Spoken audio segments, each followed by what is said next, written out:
Sense and Sensibility by Jane Austen. Chapter 29. Before the housemaid had lit their fire the next day, or the sun gained any power over a cold, gloomy morning in January, Marianne, only half dressed, was kneeling against one of the window seats for the sake of all the little light she could command from it, and writing as fast as a continual flow of tears would permit her. In this situation, Eleanor, roused from sleep by her agitation and sobs, first perceived her, and after observing her for a few moments with silent anxiety, said, in a tone of the most considerate gentleness, "Marianne, may I ask—" "No, Eleanor," she replied. "Ask nothing. You will soon know all." The sort of desperate calmness with which this was said lasted no longer than while she spoke, and was immediately followed by a return of the same excessive affliction. It was some minutes before she could go on with her letter, and the frequent bursts of grief which still obliged her, at intervals, to withhold her pen, were proofs enough of her feeling how more than probable it was that she was writing for the last time to Willoughby.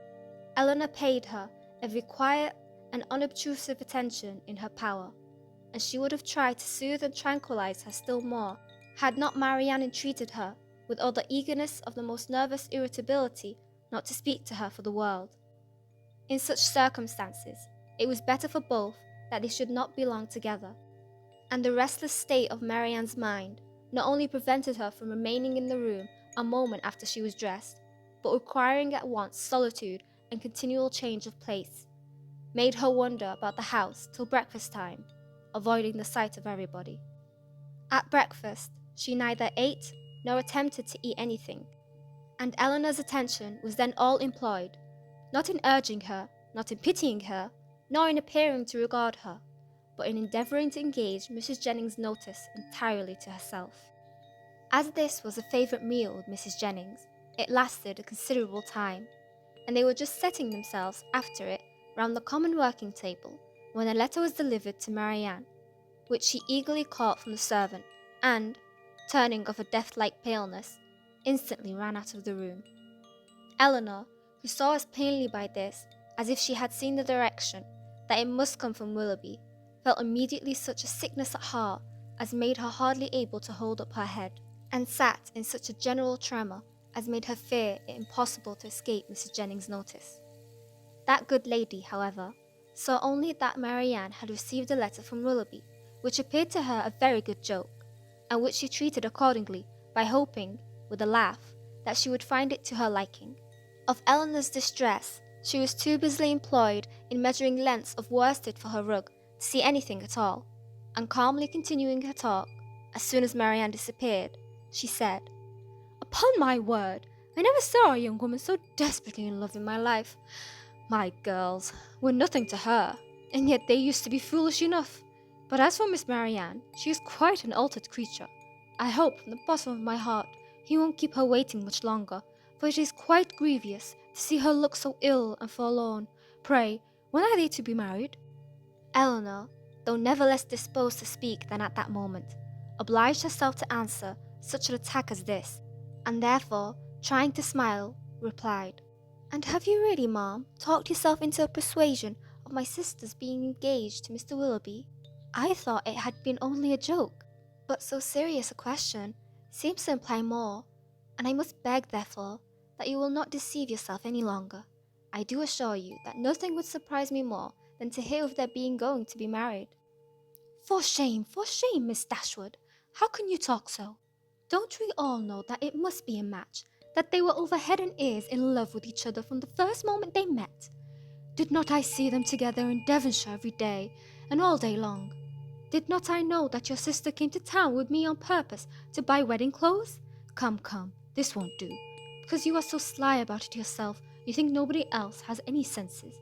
But it is no such thing, I can tell you, for it has been known all over town this ever so long. I tell everybody of it, and so does Charlotte. "Indeed, ma'am," said Eleanor, very seriously, "you are mistaken. Indeed, you are doing a very unkind thing in spreading the report, and you will find that you have, though you will not believe me now." Mrs. Jennings laughed again, but Eleanor had not spirits to say more, and eager at all events to know what Willoughby had written, hurried away to their room, where, on opening the door, she saw Marianne stretched on the bed, almost choked by grief, one letter in her hand, and 2 or 3 others lying by her. Eleanor drew near, but without saying a word, and seating herself on the bed, took her hand, kissed her affectionately several times, and then gave way to a burst of tears, which at first was scarcely less violent than Marianne's. The latter, though unable to speak, seemed to feel all the tenderness of this behaviour, and after some time, thus spent in joint affliction, she put all the letters into Eleanor's hands, and then covering her face with her handkerchief, almost screamed with agony. Eleanor, who knew that such grief, shocking as it was to witness it, must have its course, watched by her till this excess of suffering had somewhat spent itself, and then turning eagerly to Willoughby's letter, read as follows. Bond Street, January. My dear Madam, I have just had the honour of receiving your letter, for which I beg to return my sincere acknowledgment. I am much concerned to find that there was anything in my behaviour last night that did not meet your approbation, and though I am quite at a loss to discover in what point I could be so unfortunate as to offend you, I entreat your forgiveness of what I can assure you to have been perfectly unintentional. I shall never reflect on my former acquaintance with your family in Devonshire without the most grateful pleasure, and flatter myself it will not be broken by any mistake or misapprehension of my actions. My esteem for your whole family is very sincere, but if I have been so unfortunate as to give rise to believe of more than I felt or meant to express, I shall reproach myself for not having been more guarded in my professions of that esteem. That I should ever have meant more you will allow to be impossible, when you understand that my affections have been long engaged elsewhere, and it will not be many weeks, I believe, before this engagement is fulfilled. It is with great regret that I obey your commands in returning the letters with which I have been honoured from you, and the lock of hair which you so obligingly bestowed on me. I am, dear Madam, your most obedient, humble servant, John Willoughby. With what indignation such a letter as this must be read by Miss Dashwood may be imagined, though aware, before she began it, that it must bring a confession of his inconsistency, and confirm the separation forever. She was not aware that such language could be suffered to announce it, nor could she have supposed Willoughby capable of departing so far from the appearance of every honourable and delicate feeling, so far from the common decorum of a gentleman, as to send a letter so impudently cruel, a letter which, instead of bringing with his desire of a release any professions of regret, acknowledged no breach of faith, denied all peculiar affection whatever, a letter of which every line was an insult, and which proclaimed its writer to be deep in hardened villainy. She paused over it for some time, with indignant astonishment, then read it again and again, but every perusal only served to increase her abhorrence of the man, and so bitter were her feelings against him, that she dared not trust herself to speak, lest she might wound Marianne still deeper by treating their disengagement, not as a loss to her of any possible good, but as an escape from the worst and most irremediable of all evils, a connection, for life, with an unprincipled man, as a deliverance the most real, a blessing the most important. In her earnest meditations on the contents of the letter, on the depravity of that mind which could dictate it, and probably on the very different mind of a very different person, who had no other connection whatever with the affair than what her heart gave him with everything that passed, Eleanor forgot the immediate distress of her sister, forgot that she had 3 letters on her lap yet unread, and so entirely forgot how long she had been in the room, that when on hearing a carriage drive up to the door, she went to the window to see who could be coming so unreasonably early. She was all astonishment to perceive Mrs. Jennings' chariot, which she knew had not been ordered till 1. Determined not to quit Marianne, though hopeless of contributing, at present, to her ease, she hurried away to excuse herself from attending Mrs. Jennings, on account of her sister being indisposed. Mrs. Jennings, with a thoroughly good-humoured concern for its cause, admitted the excuse most readily, and Eleanor, after seeing her safe off, returned to Marianne, who she found attempting to raise from the bed, and whom she reached just in time to prevent her from falling on the floor, faint and giddy from a long want of proper rest and food.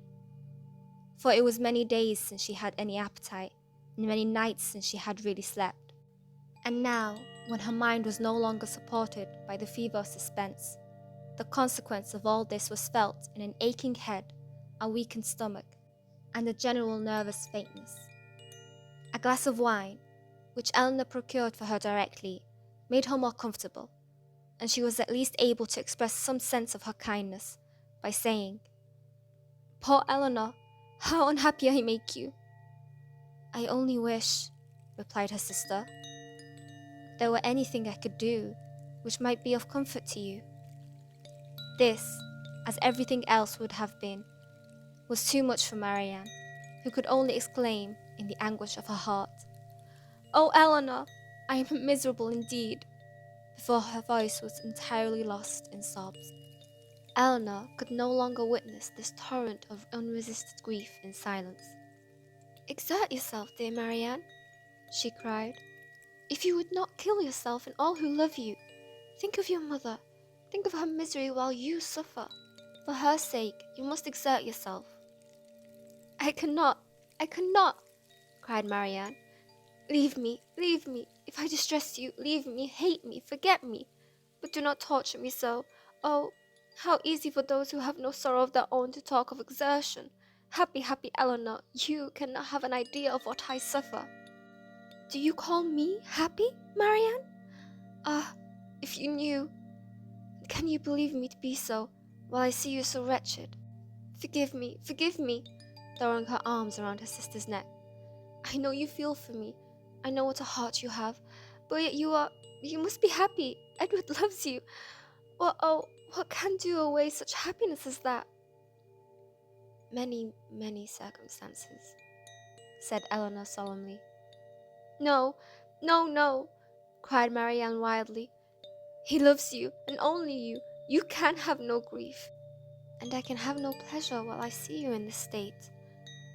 "And you will never see me otherwise. Mine is a misery which nothing can do away." "You must not talk so, Marianne. Have you no comforts, no friends? Is your loss such as leaves no opening for consolation?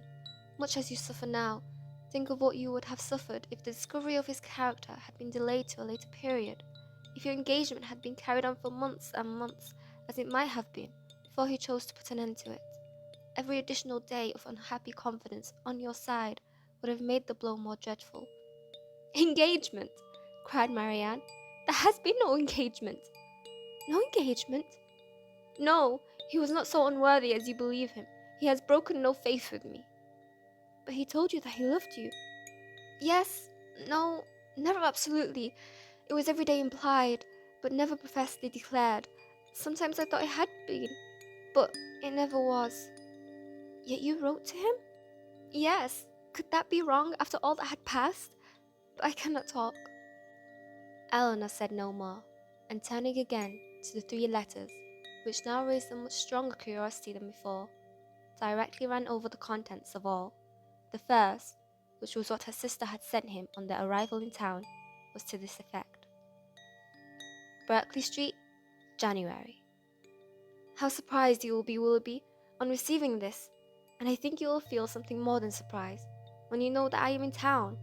An opportunity of coming hither, though with Mrs. Jennings, was a temptation we could not resist.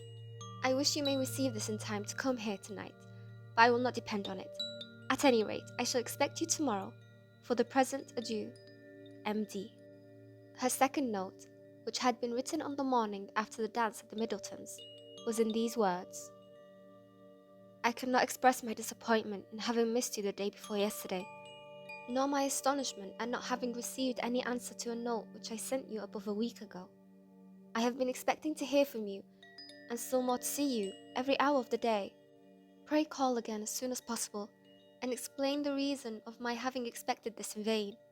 You had better come earlier another time, because we are generally out by 1. We were last night at Lady Middleton's, where there was a dance. I have been told that you were asked to be at the party, but could it be so?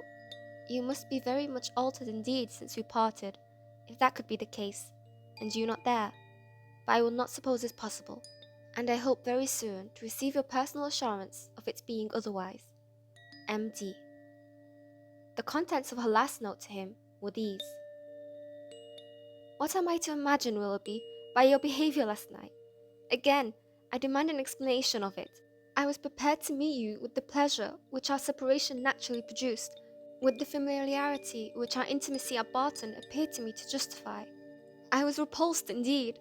I have passed a wretched night in endeavouring to excuse a conduct which can scarcely be called less than insulting. But though I have not yet been able to form any reasonable apology for your behaviour, I am perfectly ready to hear your justification of it. You have perhaps been misinformed, or possibly deceived, in something concerning me, which may have lowered me in your opinion. Tell me what it is. Explain the grounds on which you acted, and I shall be satisfied in being able to satisfy you. It would grieve me indeed to be obliged to think ill of you. But if I am to do it, if I am to learn that you are not what we have hitherto believed you, that your regard for us all was insincere, that your behaviour to me was intended only to deceive, let it be told as soon as possible. My feelings are at present in a state of dreadful indecision. I wish to acquaint you, but certainty on either side will be ease to what I now suffer. If your sentiments are no longer what they were, you will return my notes and the lock of my hair, which is in your possession. M.D. That such letters, so full of affection and confidence, could have been so answered, Eleanor, for Willoughby's sake, would have been unwilling to believe.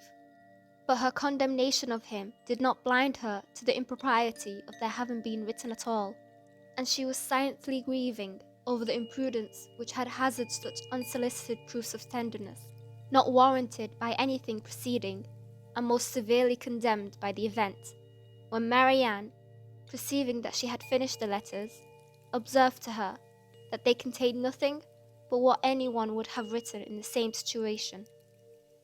I felt myself, she added, to be as solemnly engaged to him, as if the strictest legal convent had bound us to each other.